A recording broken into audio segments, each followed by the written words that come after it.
What is going on, my Super Sandwiches? Rhymestyle here. We're talking about episode 66 of Dragon Ball Super fast intro, but oh my god, it was so freaking dope. First of all, can we talk about the fact that, my hair's messed up. Can we talk about the fact that that episode was literally animated by the gods?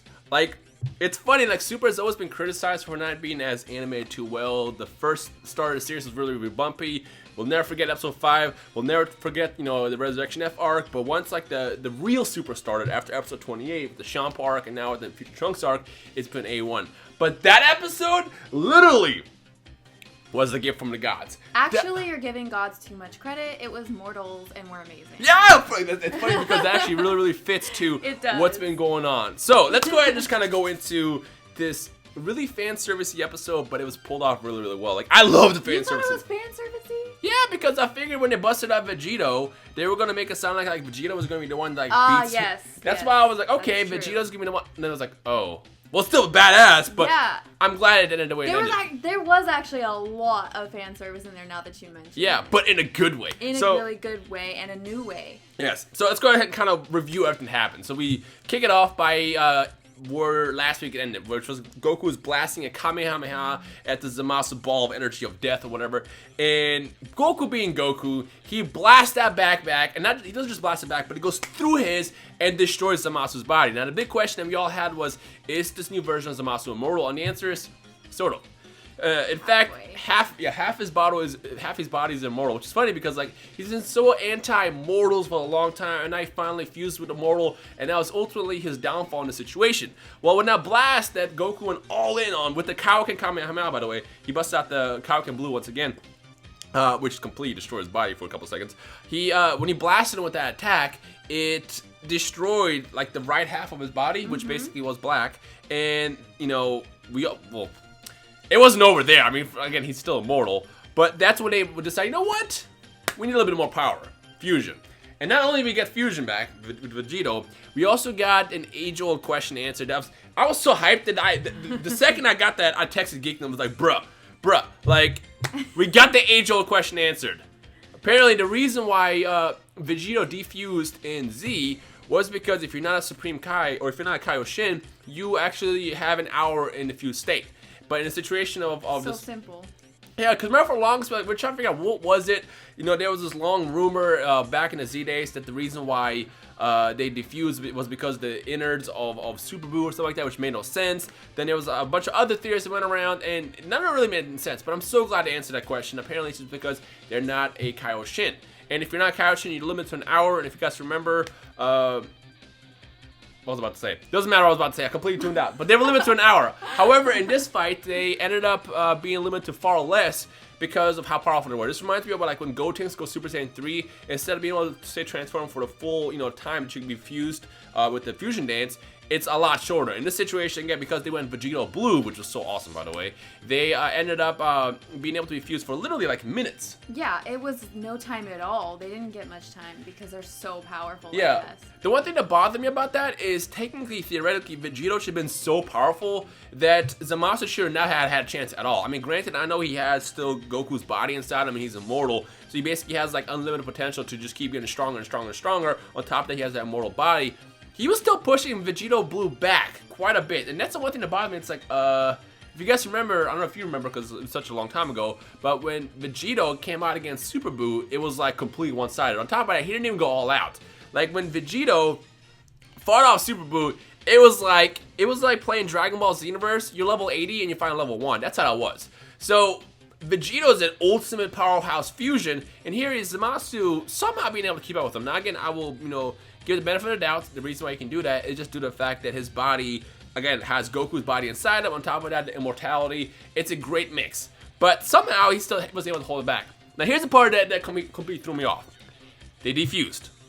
And not only did it defuse, but Trunks jumped in with a magical... First of all, I forgot to say this. We finally got the chance to see the sword versus sword action. Right before Zamasu was about to like deliver like a fatal blow to Vegeta, which obviously wasn't going to be fatal, he busted out his sword back too. So it's like, hey, I can do that too. And oh, yeah. Yeah, everybody wanted that to happen. Like even before, you know, we knew the fusion was going to come back, the one thing we all thought was, you know, it'd be badass. if Goku and Vegeta fuse and they have the whole sword fight between like Vegito and Black, but in this situation it's obviously Zamasu.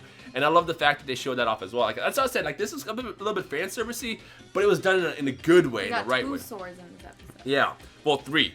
Three. The third yeah, one well, is the Trunks one. So Trunks gets his sword back, which is broken, and he somehow learns the ability to. Yeah, when that happened, I was like, okay. Yeah, we both said okay at the same time, because like. No, I said it first. Yeah, well, it was a 2-second difference. I literally said okay after that too, but it's kind of like automatic. Yeah. Somehow he was able to basically turn his sword into a lightsaber and channel his ki into it and create a blade. Now, Keyblades have always been, not like a Keyblade like in Kingdom Hearts, but Keyblades using your ki, your energy, have always been a thing in not just Dragon Ball, but pretty much any anime that has some form of energy. I mean, you saw it in Yu Hakusho with the Spirit Sword, you saw it in insert anime here, I can't think of anyone. It's really an extension of your own self. But seeing Trunks do it into the sword was just kind of weird, but it worked. And this is the part where it got kind of funky. Now, for the longest, I've always said, I want Trunks to be the hero of this arc. He has to be. Like, he went through all this crap. Like, he needs to be the hero. Like, I'm tired of the Goku show. I'm tired of the Vegito show. Like, make this something on Trunks' side. And what happens? Vegito defuses and pretty much gets defeated. And here comes Trunks with his energy sword and makes his spirit bomb. Now, I was kind of confused about that. And this is why I said it's a little bit fan service-y in this episode. Because, like, in this entire arc, we've been seeing Trunks bust out every single form of attack that have existed from other characters. We've seen him do the Gallic Gun, he's done the Masenko. Literally, he has turned into, like, he has channeled his love for his friends and family that he grew up around, or I guess didn't grow up around. And he is like the ultimate fan service machine in a good way. And now, he also busts out the Spirit Bomb. So, with all the living beings left in the world, he somehow was able to kind of create the Spirit Bomb that he absorbed into himself. And he freaking did it and sliced Zamasu in half. And of course, in the process of doing that, he destroyed the mortal side of him. Now the question is what happens next? We'll get to that in a couple seconds, because you want to talk about the God stuff, right? Yes. I wanted to talk about Zamasu's form of justice. Form of justice, yeah, that his one. His form of justice. What was I going to say about that? I can't quite remember. He has like a right idea, but he has a hateful side of him. Like, he believes his justice is right, which we all do. Like, we all have our form of what is right and wrong. It's funny because we got Light Yagami literally right there. Yes, yes, exactly. That's exactly what I mean.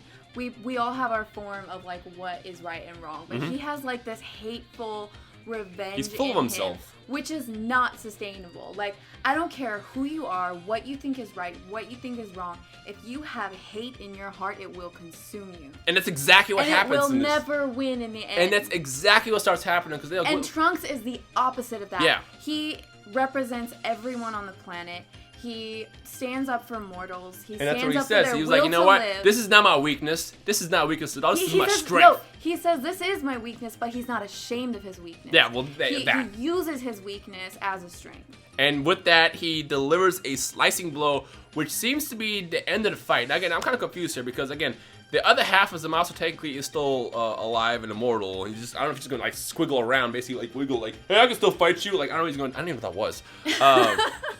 But for the most part, the fight's done. I mean, the next week's episode is called Farewell Trunks, which is funny because that title leaked this past week, and everyone was like, oh my god, Trunks is going to die. Like, what's going to happen? I thought that when I read it, I was like, does that mean he's dying? No, because it's a New Hope, and like, the next episode for you was pretty happy. I mean, the one thing that we have to address the elephant in the room, or the Omni King in the room, is the fact that the Omni King shows up next week. And again, this is the one thing that I was hoping would not happen. Like, they did everything right so far. They somehow allowed Trunks to by the way, we need that attack in DLC in Xenoverse 2. We need that Spirit Bomb, sword attack, whatever. Just, yo, Dimps, do this right. Do this right. But we need to address the elephant in the room. Obviously, Zamasu still is immortal and alive somehow. And the fight's not really done yet, but it's almost done. And the fact that Omni King shows up kind of is like, oh, well, I guess. We don't know for sure what happens, though.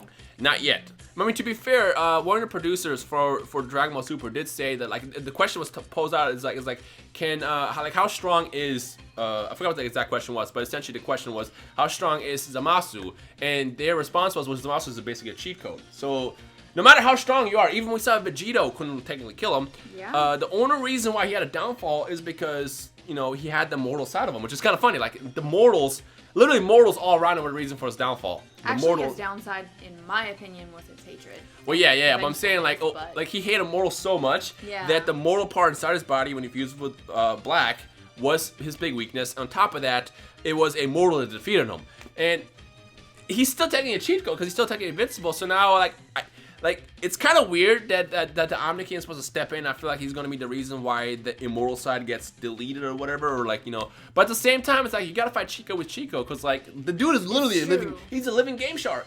And because when you go against nature, nature will fight back. Yeah. And that is what Omni King is. He is the force balance of nature. He's the one who created everything. He can do anything, and he will ultimately restore balance. So if you offset balance that much, you're gonna pay for it. I don't care who you are. Yep. So we're gonna hear from you guys down below. Well, if that's what it is happening. I mean, I don't know what happened. I'm just kind of speculating based off the next episode preview and the title. Let us know your thoughts. And number one, everything that went down, how awesome this episode was.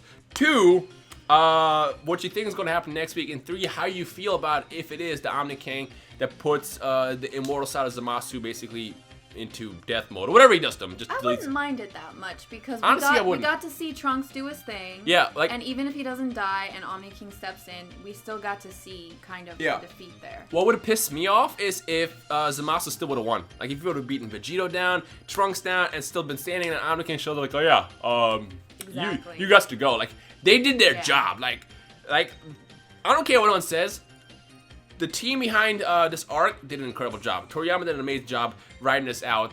And basically, the fight is still over. Even though Omni King might step in there and basically finish it off, the fight's done. It's done. And Trunks did it too. Out of all freaking people, no matter how strong Vegito and God Goku and God Vegeta got and fused, it was still Trunks who did it without the power of fusion, without the power of, well, technically he has the power of Super Saiyan God, kind of, I think. I don't know what the form is still. He's blue aura up, but not yellow. I don't know. Basically, he did it, and that's what I love about it. He's the strength of the mortals. I love it. I'm super excited. So, this episode was so inspiring. Yeah, we both were super hyped about it. Next week, I guess we'll get the finale of this, and then, like I said, the new arc, the new big arc, starts in December. And as of right now, we don't know what's going to happen yet. I assume after next week, and then in between then and whatever happens next, we get another in-between filler arc similar to what we saw with the Potafu stuff, which, ew, I hope it's not that bad. But we're going to get into next major arc in December, and overall, I'm excited. This arc was beautiful, and like I said, this rivals Dragon Ball Z stuff. Like, it does. It really does. When GT came out, nothing in GT ever even came close to touching Z. When Dragon Ball Super came out, when Battle of Gods came out, Resurrection F came out, none of that stuff came close to touching, what happened in Z, like what we experienced as kids, or what you guys might experience now watching Z. Even the Shampoo arc didn't come close. But this arc was written so well and executed so well that, you know what? You're up there amongst my favorites so far. So, yeah. So with that, also I want to ask that question, like, what would you rank this arc so far compared to all of Dragon Ball stuff? Discuss it down below as well. And of course, if you enjoyed this episode as well, this review and all that stuff, make sure you hit that like button below. And I guess anything else we missed, feel free to discuss down below as well. But you have anything else? It stinks. It stinks? I think Buster farted. Oh, God, that hit me like freaking like a wall. Holy crap. It smells like old vegetables. Ew. Like literally, when I turned around, it was like a wall. Like I got hit with the final Kamehameha. Like oh my gosh. We're gonna end this video right now. I gotta go because it stinks. Anyways, let us know your thoughts, and we'll see you guys in the comment section below. Enjoy the rest of your day. This has been Kira back in Rhymestyle, and we'll see you guys next time. Peace. Bye.